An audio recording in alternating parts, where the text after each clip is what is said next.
Supreme court ने बेटियों के हक में बड़ा फैसला दिया है। कोर्ट ने कहा है कि शादीशुदा बेटियां भी परिवार का हिस्सा हैं और उन्हें अनुकंपा नियुक्ति से बाहर नहीं कर सकते। जस्टिस पीएस नरसिम्हा और जस्टिस आलोक राधे की पीठ ने उत्तर प्रदेश के एक मामले में ये फैसला दिया है और इस मामले में कोर्ट ने कहा है कि केवल विवाहित होने के आधार पर बेटियों को अनुकंपा नियुक्ति या आश्रित कोटे के लाभ से वंचित नहीं किया जा सकता। कोर्ट ने कहा है कि विवाहित बेटी को परिवार की परिभाषा से बाहर रखना मनमाना और भेदभावपूर्ण है तथा संविधान के समानता के सिद्धांत के भी खिलाफ है। कोर्ट ने रूढ़िवादी सोच पर कड़ी टिप्पणी की है। कोर्ट ने कहा है कि विवाहित पुत्र को परिवार का सदस्य माना जाता है जबकि विवाहित बेटी को बाहर कर दिया जाता है।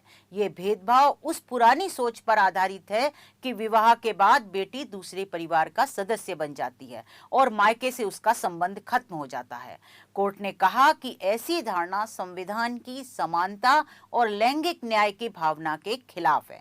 जिस मामले में ये फैसला आया है उसमें एक महिला ने सरकारी राशन दुकान की संचालिका की बेटी होने के नाते अनुकंपा के आधार पर राशन की दुकान आवंटित करने की मांग की थी, लेकिन उसकी अर्जी इस आधार पर खारिज कर दी गई कि वो विवाहित है।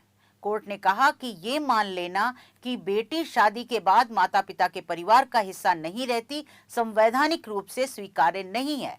कोर्ट ने कहा कि आज की सामाजिक परिस्थितियों में अनेक विवाहित बेटियां अपने माता पिता के साथ रहती हैं, उनका भरण पोषण करती हैं या फिर उन पर निर्भर रहती हैं। कई बेटे परिवार की परिभाषा में शामिल होने के बावजूद वास्तव में आश्रित नहीं होते। इसलिए आश्रितता का निर्धारण तथ्यों के आधार पर होना चाहिए, ना कि वैवाहिक स्थिति के आधार पर।